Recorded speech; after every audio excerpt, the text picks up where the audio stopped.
Hello all, just doing a real quick video on this 6" by 9" dark green scoring pad.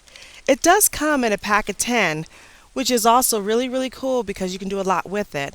But I wanted to place my hand on it so you can just get an idea of just how big the scoring pads actually are. My hands are around a size medium, depending on which glove you're using, but they're around a size medium. So what I'm going to go ahead and do is cut it on open. And for my particular use, I don't have any big heavy projects. I'm not using it for an actual business.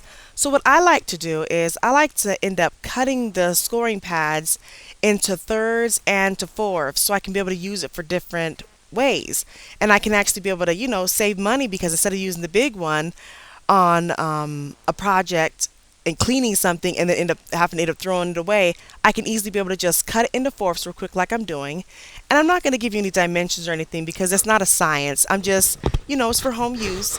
And I want to be able to have a bunch of scoring pads so I can be able to use it to clean different pots and pans or whatever it is that you want to use it for.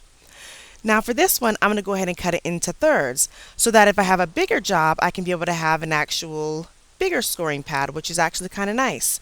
So instead of having a pack of 10, I get a lot more for my money, which is really great. So there you go. I have it. Here's the thirds. And let me go ahead and situate these out. And here are the fourths right here. So you can be able to see them both side by side, different applications I can use them for, which is really cool. Thank you so much for watching.